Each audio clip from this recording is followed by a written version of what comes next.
Bilindiği gibi diyabet, tip 2 diyabet, tip 1 diyabet ve gestasyonel yani gebelik diyabeti dediğimiz birkaç bölüme ayrılıyor. Bunların alt basamağı olmasıyla birlikte ama genel anlamda bildiğimiz 3 diyabet türü budur. Toplumda sık görülen, en sık görülen diyabet türü tip 2 diyabet dediğimiz daha çok erişkinde gördüğümüz diyabet. Tip 1 diyabeti dışarıda bırakırsak çünkü bunun altında hem bazı virüs, bazı mikrobiyolojik durumlar bir hastalık bulgusu olarak karşımıza çıkıyor ama tip 2 diyabette daha çok çevresel faktörlerin çok önemli olduğunu biliyoruz. Aslında tip 2 diyabet yani bizim erişkinde normal bireylerde gördüğümüz diyabetin neredeyse tamamı yaşam şeklimizin bozukluğuna bağlı olarak ortaya çıkan bir hastalık. Aslında tip 2 diyabet bir hastalıktan öte bozuk yaşamımızın sonucu olarak gelişen bir durum gibi diyebiliriz.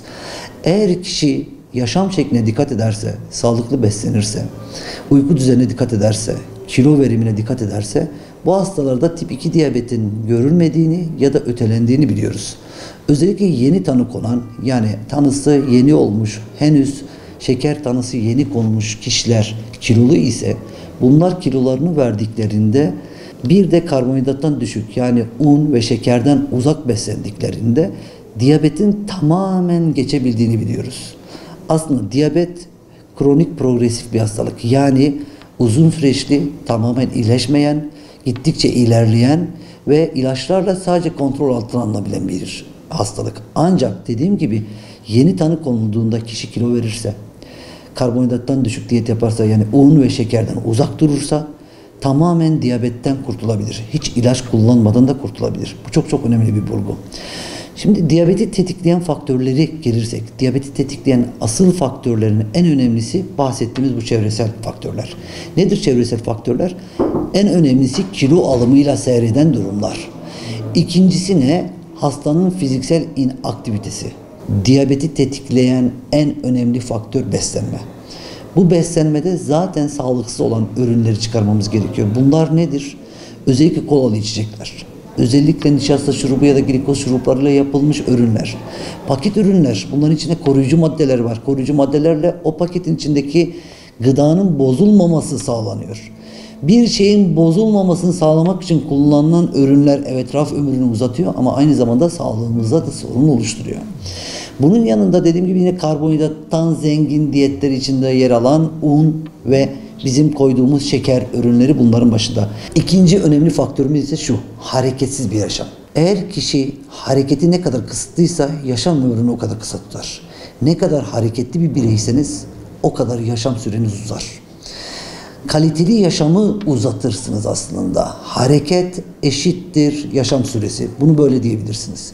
Ama biz geçmişte yapabileceğimiz bütün işlerimizi kendi ayaklarımızla, ellerimizle yapıyorduk. Şimdi ise birçok aletle, teknolojik cihazla bu işleri yapmaya başlıyoruz. Araçlarımız var, asansörlerimiz var, yürüyen merdivenlerimiz var. Bir yerden bir yere giderken çok küçük alanlarda dahi kullanabileceğimiz işimizi rahatlatacak araçlar ve gereçler var maalesef.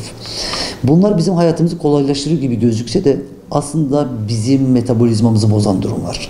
Çünkü biz hareket etmek üzerine yaratılmışız. İlk insandan bu yana insanlar hareket halinde yaşayan gruplar. Ama biz ne zaman ki o insanı bir masaya, bir ekran başına, bir koltuğa mahkum ettiysek hastalıkların ürediğini görüyoruz. Çünkü insan hareket ettikçe yaşayan bir varlık.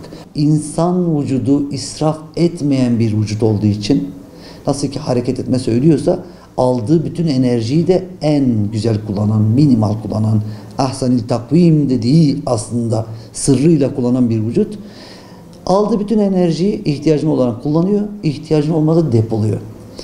Depolama nerelerde oluyor? Cilt altından başlıyor. Nasıl depoluyor vücudumuz? Belli bir oranda karaciğerde glikoz deposu yani şeker deposu olarak aldıktan sonra geri kalanı cilt altında yağ dokusu olarak depoluyor. Ne kadar enerji tüketirseniz tüketin bunlar cilt altında yağ olarak birikiyor. Cilt altında yağ olarak birikmesi ileride oluşabilecek kıtlıklar ya da yiyeceğin olması durumda bunların kullanımı açısından fayda sağlayacak olacak. Ancak daha sonrasında bu cilt altı dokunun yağlanmasının ötesine artık yağın farklı yerlerde depolanması oluyor. Çünkü vücut israf etmiyor. Cilt altında depoladığı, halen depolaması gereken enerji var. Bunları organ çevrelerine, bizim visceral organ dediğimiz pankreasa, karaciğere, böbreğe, bağırsakların etrafı yağlanmaya başlıyor. Pankreas yağlandığında işte diyabet hastalığı oluşuyor. Karaciğer yağlandığında yine diyabet hastalığı faktörleri gelişiyor. Yani diyabeti kolaylaştıran faktörler arasında kilo alımı, yağ deposunun bozulması ve vücudun yağlanmaması gereken yerlerin yağlanması da olarak görebiliriz.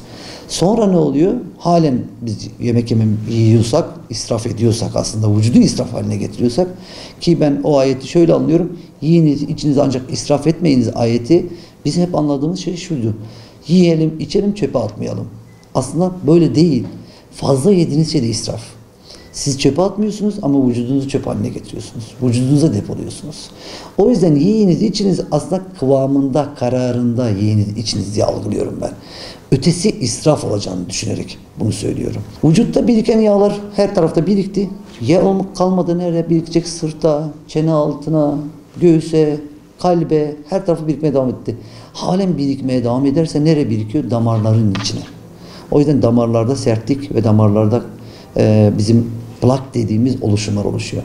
Bu hipertansiyonu oluşturuyor. Bu plaklar arttıkça ya da patladığında damarı tıkıyor. Felç gelişiyor, kalp krizi gelişiyor, böbrek yetersizliği gelişiyor. Bununla birlikte öğünlerimizi ne yapmamız gerekiyor? Bu soru da aklımıza geliyor. Biz günde 3 öğün yemek yiyoruz. Hatta daha önce hep söylenen işte 3 öğün yiyin, aralarda da ara öğünler, 2 öğün yiyin, günde 3-5 defa yemek yiyin. Ya bu zaten yaşamın olağan akışına ters bir şey. Bir birey günün bütün neredeyse zamanını yemek yemekle geçiremez zaten. Ye, iç, ye, iç, ye, iç olacak bir iş değil. Evet, bazı hastalıklarımızda, özellikle tip 1 diyabette 4 defa insülin kullanımlarda kan şekerinin çok yükselmesini ve çok düşmesini istemediğimiz için az az ve sık sık beslenme yapabiliriz. Ama bu bir sağlık durumu. Yani normal bireyde olacak şey değil. Bizde ise en ideali aslında 2 öğün yemek yemek. O anlamda eğer gece uykumuzu, düzenimizi sağlayabilirsek, beslenmemizi tekrar doğallaştırabilirsek ve günde her gün yarım saat yürüyüş yapabilirsek, diyabeti ötelememizin en önemli faktörleri bunlar olacak diye düşünüyorum. Biz fazlalıkları attığımızda aslında normal olacağız. Üstüne bir şey eklememize gerek yok. Fazla konan şeyleri çıkarmamız gerekiyor. Bu anlamda insanın fabrika ayarı için hareket etmesi, sağlıklı beslenmesi, uyku düzenine dikkat etmesi ve güven oluşturacak bir toplulukla birlikte yaşaması gerekiyor. Bunlar insanın gerektirdiği özellikler. Bunlara dikkat edildiği durumda insanın hem diyabet açısından hem diğer hastalıklar açısından daha sağlıklı bir birey olacağını düşünüyoruz.